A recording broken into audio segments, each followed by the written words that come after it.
Okay, we are going to do a difference of means. So in this case, I just have 2 years I'm comparing. So I don't want to do an ANOVA, which does 3 or more. I'm going to run a 2-mean t-test instead, comparing 1980 and 1998. Now, you first have to decide, are they independent or are they matched? In this case, they're independent. The 1980 temperatures aren't affecting the 1998 ones. If this was, say, like you were testing someone's blood pressure before and after they took medication, that would be matched pairs and you'd be using the dependent test. But we're using the independent, and I'm going to go to data and then data analysis. And remember, this is, you can do this by hand. It's not that much harder, but Excel will do it for you. And you want this t-test to sample assuming unequal variance, okay? We're not assuming that the variances are equal, so you want this one right here. And then you're going to put in range 1, so in this case B1 through B34, and then this is C3 through C34. C1 through C34.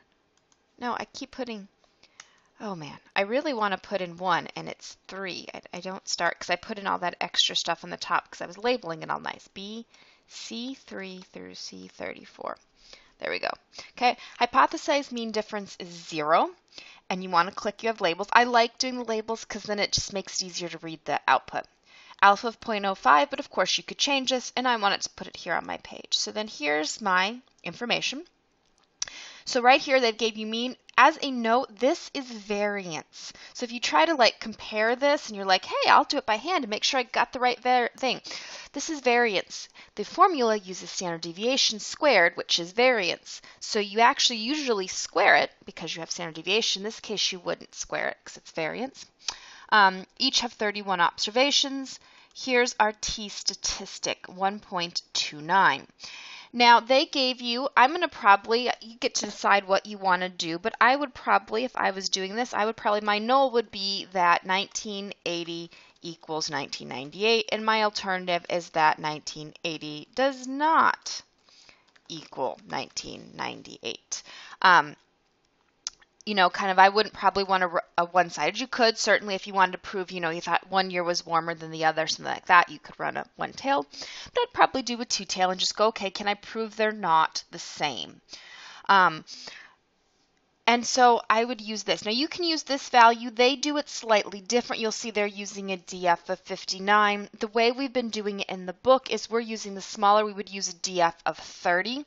And if you use that, right here's the t table, we would get a t value of 2.042, which you can see appreciably not that much difference. But you can use either as long as you clearly tell me what you're using to compare. Either is fine. Our t-stat then would have to be larger, since it's positive, than this value. It also could be smaller than the negative version, but obviously that's not true since we have a positive. I look at this and go, well, that's not true. I would have to fail to reject. My value is not larger than either this 2.00 or my 2.04. And I would fail to reject, and I can't prove that there's a difference between the October temperatures for 1980 and 1998. Even if I'd ran as a one-tailed test, you can see here, and this is close enough without, we could look up the other one if we really cared. I'm still not going to. And they even give you the p-values down here, and you can see both of those are easily above 0.05. But this would give us our results, so make sure we give the null and alternative hypotheses. You give your full conclusion, a full sentence. So I didn't type it all out, and figured you wanted to watch me type and misspell as I talk. But you make sure you write out a clear sentence that says what this means for your results. In our case, we can't prove anything. But you might want to go back and try something else, or try a different year. For instance, I actually start with 3 years. I might want to go back and try 2 different ones and see if I can get a different result.